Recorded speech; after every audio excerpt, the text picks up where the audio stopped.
ಇವತ್ತು ಕ್ಯಾಬಿನೆಟ್ ಮೀಟಿಂಗಲ್ಲಿ ಸಾರಿಗೆ ದರದ ಬಗ್ಗೆ ಒಂದಷ್ಟು ಪ್ರಸ್ತಾವನೆ ನಡೆಯುತ್ತೆ. ಅದರಲ್ಲೂ ಕೂಡ ಇವತ್ತು ರಾಮಲಿಂಗಾರೆಡ್ಡಿ ಅವರು ಹೇಳ್ತಾರೆ 15% ದರ ಹೆಚ್ಚಳ ಮಾಡಲೇಬೇಕು ಅನ್ನುವಂಥದ್ದಕ್ಕೆ ಅಸ್ತು ಅಂದಿರುವಂಥದ್ದು. ಈ ಕುರಿತಂತೆ ಪಬ್ಲಿಕ್ಸ್ನೇ ನಾನು ಮಾತಾಡ್ತಾ ಹೋಗ್ತೀನಿ. ಎಷ್ಟರ ಮಟ್ಟಿಗೆ ಅವ್ರಿಗೆ ಒಪ್ಪಿಗೆ ಇದೆ, ಇದರಿಂದ ಏನೆಲ್ಲ ಸಮಸ್ಯೆಗಳು ಅವ್ರು ಅನುಭವಿಸ್ತಾರೆ ಅಂತ ಹೇಳಿ. ಸರ್, ಈಗಾಗಲೇ ಏನು ಸರ್ಕಾರ ಅಂದರೆ ಇವತ್ತು ಕ್ಯಾಬಿನೆಟ್ ಮೀಟಿಂಗಲ್ಲಿ 15% ಬಸ್ ದರವನ್ನು ಹೆಚ್ಚಳ ಮಾಡಬೇಕು ಅಂತೇಳಿ ಅಸ್ತು ಎಂದಿದೆ ಸರ್ ಸರ್ಕಾರ. ಏನು ಹೇಳ್ತೀರಾ ಸರ್ ಇದ್ರ ಬಗ್ಗೆ? ಮಾಡಬಾರ್ದು ಮೇಡಮ್ ಅವರೇ, ಇದು ಯಾವುದೇ ಕಾರಣಕ್ಕೂ ಮಾಡಬಾರ್ದು. 40% ಮಾಡಿದ್ರೆ ಜಾಸ್ತಿ ಇದಾಗ್ತದೆ, ಮಾಡಬಾರ್ದು ಮೇಡಮ್ ಅವರು ಇದು. ಸರ್, ಈಗ ಎಲ್ಲ ಒಂದು ಕಡೆ ಮನೇಲಿ ಹೆಣ್ಮಕ್ಳಿಗೆ ಫ್ರೀ ಬಸ್ ಇದೆ, ಮನೇಲಿ ಈ ಕಡೆ ಹೆಣ್ಮಕ್ಳು ಫ್ರೀಯಾಗಿ ಓಡಾಡ್ತಾರೆ, ಗಂಡು ಮಕ್ಕಳಿಗೆ ಹೆಚ್ಚಿಗೆ ಅಂದರೆ 15% ಜಾಸ್ತಿ ಆಗ್ತಿದೆ. ಎಷ್ಟು ಸಮಸ್ಯೆ ಅನುಭವಿಸ್ತೀರಾ ಸರ್? ಇದು ಎಲ್ಲರಿಗೂ ಮಾಡಿರೋ ತಪ್ಪು. ಅವ್ರನ್ನ ಹೋಗಿ ಮನೆಗೆ ಹೋದಾಗ ಕನ್ಸಿಡರ್ ಮಾಡಿಬಿಟ್ಟು ವ್ಯಕ್ತಿಗಳನ್ನ ನೋಡಿಕೊಂಡು ಇವ್ರು ಫಸ್ಟೇ ಕನ್ಸಿಡರ್ ಮಾಡಿ ಇಂಥ ವ್ಯಕ್ತಿಗಳನ್ನ ಅವರು ಅಪ್ರೋಚ್ ಮಾಡಬೇಕು. ಹೋಗಿ ಇವರಿಗೆ ನೀಡಿದೆ ಅನ್ನುವಂಥ ವ್ಯಕ್ತಿಗಳಿಗೆ ಮಾತ್ರ ಕೊಡಬೇಕಾಗಿತ್ತು. ಇವರು ಸಿದ್ದರಾಮಯ್ಯ ಹೇಳಕ್ಕೆ ಹೋದರೆ ಸಿದ್ದರಾಮಯ್ಯ ಎಷ್ಟು ಲೋಪದೋಷ ಇದೆ ಅವ್ರ ಸ್ಟೇಟ್ಮೆಂಟಲ್ಲಿ.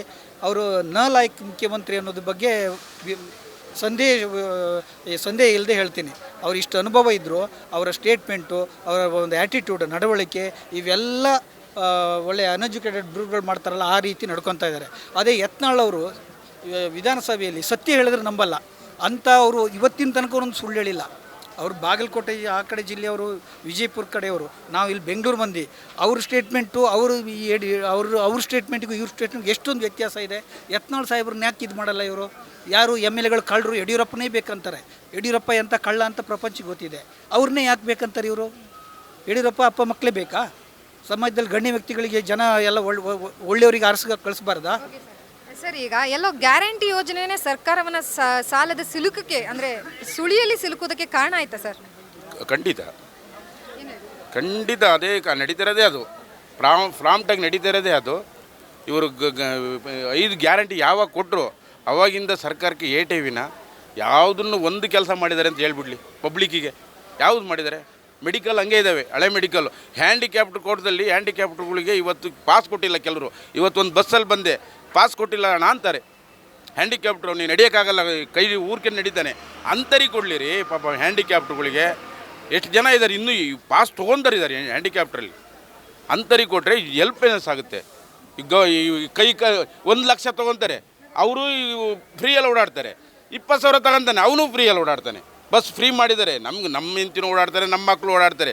ಅದರಲ್ಲೇನು ಲೋಪ ಇಲ್ಲ. ಕೊಟ್ಟಿದ್ದಾರೆ, ಓಡಾಡ್ತೀವಿ.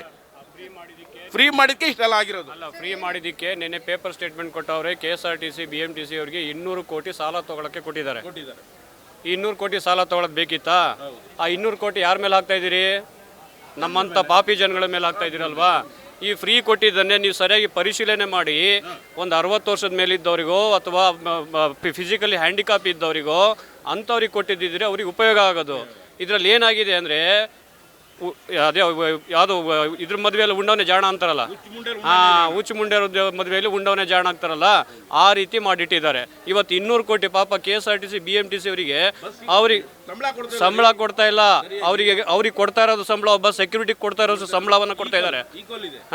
ಸೆಕ್ಯೂರಿಟಿ ಕೊಡ್ತಾ ಇರುವಂಥ ಸಂಬಳವನ್ನು ಕೊಡ್ತಾ ಇದ್ದಾರೆ ಅಂದರೆ ಪಾಪ ಅವರಿಗೂ ಸಂಸಾರ ಮಕ್ಕಳು ಅನ್ನೋದಿಲ್ವಾ? ಅವರಿಗೂ ತಂದೆ ತಾಯಿ ಅನ್ನೋದಿಲ್ವಾ? ನಾನೊಬ್ಬ ಸಾರ್ವಜನಿಕನಾಗಿ ಹೇಳ್ತಾ ಇರೋದು, ಅವರ ಕಷ್ಟಗಳನ್ನು ಸಾಕಷ್ಟು ನಾನು ಅರ್ತಿದ್ದೀನಿ. ಅವ್ರ ಕಷ್ಟಗಳ ಬಗ್ಗೆ ನಾನು ತಿಳ್ಕೊಂಡಿದ್ದೀನಿ.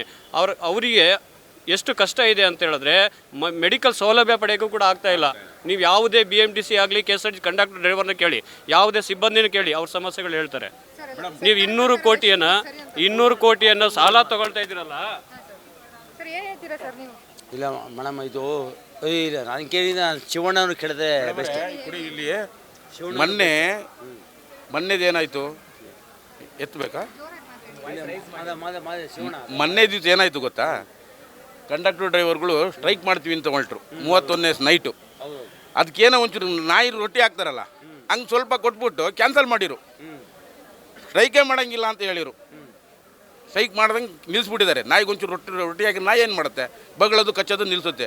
ಆ ಥರ ಮಾಡಿದ್ದಾರೆ. 18-20 ಸಾವಿರ ಸಂಬಳ ರೀ ಇವತ್ತು 18-20 ಸಾವಿರ ರೂಪಾಯಿ ಸಂಬಳ ಕೊಡ್ತಾರೆ. ಒಬ್ಬ ವಾಚ್ಮ್ಯಾನಿಗೆ ಕೂಡ ಸಂಬಳ, ಅದು ಗೇಟಲ್ಲಿ ವಾಚ್ಮ್ಯಾನಿಗೆ ಕೊಡ್ತಾರಲ್ಲ, ಅವ್ರಿಗೆ ಕೂಡ ಸಂಬಳ ಕೊಡ್ತಾ ಇದ್ದಾರೆ. ಅವ್ರು ಪಾಪ ಅವ್ರು ಹೆಂಗೆ duty night and day duty ಮಾಡಬೇಕು, 12 ಗಂಟೆವರೆಗೂ ಡ್ಯೂಟಿ ಮಾಡಬೇಕು. ಹೆಣ್ಮಕ್ಳು ಇರ್ತಾರೆ ಕಂಡಕ್ಟ್ರು, ಅವರು 12 ಗಂಟೆವರೆಗೂ ಡ್ಯೂಟಿ ಮಾಡಿ ಅಂತಾರೆ. ಎಷ್ಟು ಕಷ್ಟ ಇದೆ ಕಂಡಕ್ಟರ್ ಡ್ರೈವರ್ಗಳದ್ದು. ಅವ್ರಿಗೆ ಸಂಬಳ ಕೊಟ್ಟರೆ ನಮಗೆ ಸಂತೋಷ ಆಗುತ್ತೆ.